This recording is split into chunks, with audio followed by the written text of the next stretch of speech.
Bonsoir Muriel Gilbert. Bonsoir. Vous avez un métier pas banal, vous êtes correctrice, donc eh bien, vous corrigez les erreurs de grammaire, les erreurs lexicales, les erreurs d'orthographe des gens, mais alors pas de tous les gens, Non, plutôt des journalistes. Voilà. C'est ça, pas de tout, et même pas de tous les journalistes, puisque en fait je travaille plus particulièrement au Monde, donc je corrige les erreurs des journalistes du Monde. Et il y en a pas mal. Et il y en a pas mal, bien sûr. Vous dites souvent les gens sont très étonnés de se dire que même les journalistes font des erreurs. Eh bien oui, même les journalistes du Monde font des erreurs. Et oui, bien sûr. Et puis d'ailleurs, s'ils n'en faisaient pas, il n'y aurait pas de correcteur et je serais fort Marie. Donc, tant mieux. Alors, vous avez donc publié ce livre qui est un recueil de toutes vos chroniques que vous proposez sur RTL. Ça s'appelle « Le meilleur des bonbons sur la langue ». C'est une version illustrée de ces chroniques que vous proposez le week-end. D'ailleurs, j'ai le droit de dire week-end ou je devrais dire en fin de semaine? Alors, vous pouvez dire les deux d'ailleurs. Mais si week-end, d'ailleurs, l'émission dans laquelle j'interviens s'appelle RTL Matin Week-end. Donc, voilà, le mot est là.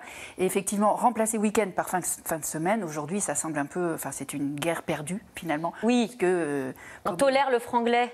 Mais bien sûr, en fait, de toute façon, les langues se sont toujours internourries les unes les autres. Donc, un mot comme parking ne sera plus jamais remplacé par parc de stationnement, aujourd'hui en français. Hein. En revanche, il y a un certain nombre d'invasions un petit peu, l'invasion de l'anglais est un petit peu importante en ce moment. Voilà. Et donc, on peut résister à un certain nombre de termes. Voilà. Comme quoi, par exemple? On choisit. Alors, par exemple, j'ai vu récemment sur Twitter le free floating. Le free floating, c'est même pas de l'anglais, parce que j'ai vu des anglophones réagir en disant « Attends, qu'est-ce que c'est que ce free floating ?» Et c'est un mot qu'on utilise en France pour parler des trottinettes et tous ces engins-là qui flottent en liberté, soi-disant. Voilà. Alors il y a parfois du même très joli. aux anglais. Voilà, trottinette, c'est parfait. Bon, alors du coup, je vais faire attention aux mots que j'utilise pendant cette interview et tenter de vous ébobir par la qualité de mon champ lexical. On va voir si j'y arrive. Bon, et ça ne m'a pas empêché de me poser la question sur le titre, voilà, que vous voyez ici, le fameux liner. Est-ce qu'on l'a bien écrit grâce à notre invité, Fini les fautes de français? On s'est demandé un temps si Fini, on l'écrivait avec un I ou IES. Vous savez, bien souvent, en fait, quand on se pose une question comme ça, c'est souvent que c'est compliqué et que parfois on a le choix. Alors pour Fini les fautes de français, pour moi, vous l'avez bien écrit. Parce que c'est une espèce d'abréviation de c'est fini les fautes de français. Hein, voilà. Mais si on avait dit fini les vacances, pour les fautes de français, on ne peut pas dire les fautes sont finies, mais les vacances sont finies. Donc fini les vacances, on pourrait très bien avoir fini I ou fini IES. Bon, choix. Là, on a bon, alors quand même, on peut l'écrire. On a bon, c'est parfait. C'est assez compliqué, la langue française. J'ai lu que dans votre livre que même l'Académie française se trompait et s'était trompée. Mais bien sûr, elle s'est trompée, comme tout le monde d'ailleurs.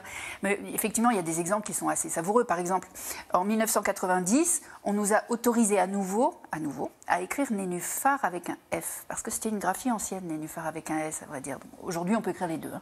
On peut écrire ou PH. On peut écrire nénuphar avec un PH ou nénuphar avec un F. Et voilà. Pourquoi, lorsqu'on écrivait nénuphar Alors, en fait, PH? on a toujours écrit nénuphar avec un F jusqu'à 1935, date à laquelle l'Académie française, dans son dictionnaire, s'est avisée que nénuphar devait s'écrire avec PH, comme nymphéa, parce que ça viendrait du grec. Sauf que l'Académie s'est trompée. Nénuphar vient de l'arabe, en fait du persan, et donc aurait toujours dû s'écrire avec un F. Donc aujourd'hui, on fait comme on veut. Voilà. Et vous, qu'est-ce que vous préférez? Moi, je préfère PH parce que je trouve ça plus joli, et pourtant, je sais que ça vient d'une erreur. Donc voilà, chacun choisit. Les erreurs peuvent devenir des règles. C'est ça. Vous parlez d'aberrations graphiques, mais qui deviennent effectivement des automatismes qu'on peut tous avoir. Et alors, vous donnez l'exemple d'événements. Oui, événement. Alors événement, moi j'avais appris douloureusement quand j'étais en classe de seconde. Je me souviens que événement s'écrivait avec 2 accents aigus alors qu'on prononçait événement. Tout le monde a toujours... Je crois que j'ai perdu mon micro. C'est pas très grave, je pense qu'on vous entend toujours, donc on peut continuer. Tout le monde a toujours écrit événement.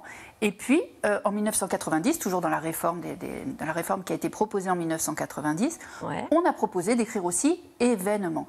Et en fait, pourquoi devait-on écrire événement? Eh bien, tout simplement à cause d'une erreur de l'imprimeur du premier dictionnaire de l'Académie française dans lequel on a intégré des accents. Donc là, on est quoi, au XVIIIe siècle? Voilà, XVIIIe siècle.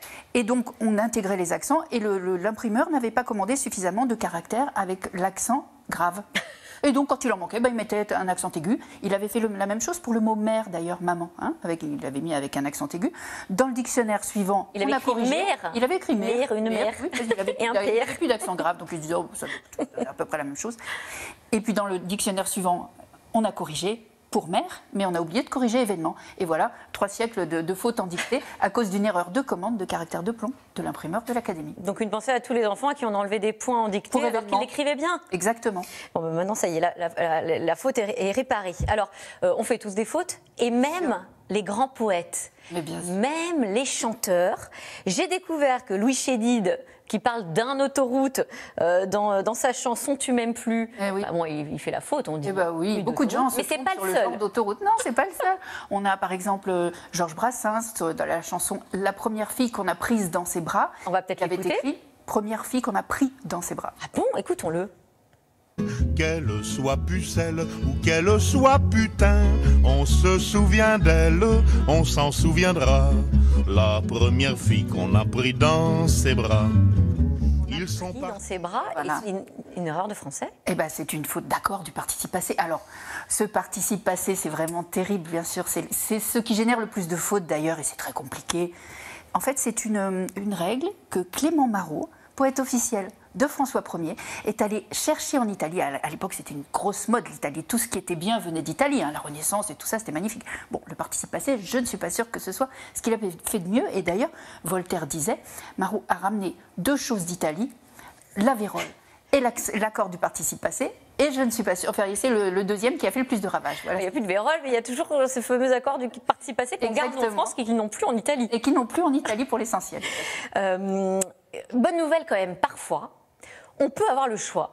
Alors là, vous donniez des exemples un peu pointus, mais qui sont issus d'erreurs d'orthographe et qui ont été ensuite, qui se sont installées dans notre langue française.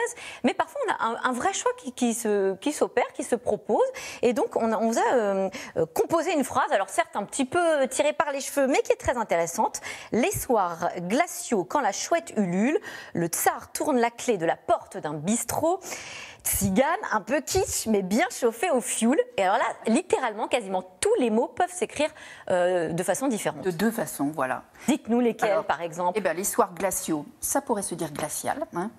Glaciaux, d'accord. Enfin, glacial est un de ces mots qui peuvent avoir les 2 pluriels, voilà, en AUX ou ALS. Quand la chouette ulule avec un H ou sans H, les 2 sont autorisés. Qu'est-ce que c'est? Le tsar. Le tsar. Le tsar peut s'écrire avec un S ou un Z. Le bistrot. Alors la clé d'abord. Ah oui. La clé, ça tout le monde le sait. On voit bien dans les contes anciens, on tourne la clé avec un F. Aujourd'hui, c'est une graphie plus moderne d'écrire avec un E, mais donc on a le choix. D'accord. Le bistrot s'écrit avec un T ou juste se termine en O. On a bon aussi. Et puis on a un tzigane qui peut s'écrire avec un S ou un Z. Et le fioul. Et le fioul qui peut s'écrire à la française F-I-O-U-L ou bien à l'anglaise F-U-E-L. Et donc dans les 2 cas. Et dans les 2 cas, c'est bon. Si c'est dans mon article du Monde, vous le tolérez. Je valide. Vous validez. Bon, pour finir, un petit clin d'œil juste sur un mot qu'on n'utilise plus jamais alors que c'est bientôt Noël. C'est le mot cadoter. Cadoter, on va cadoter à Noël. En fait, il est entré dans les dictionnaires français là, usuels récemment. C'est un mot plutôt d'origine africaine et donc qu'on a adopté. Puis moi, je trouve qu'il est magnifique. Donc je propose que pour Noël, nous cadotions à qui mieux mieux. Alors cadotons à qui mieux mieux. Peut-être qu'on peut offrir justement les meilleurs des bonbons sur la langue. C'est chez Vuibert. Merci beaucoup. Et encore plein d'autres règles et plein d'informations absolument passionnantes. Des petites pépites orthographiques. Merci à vous. Merci. Tout de suite, c'est dans l'air. Bonne émission.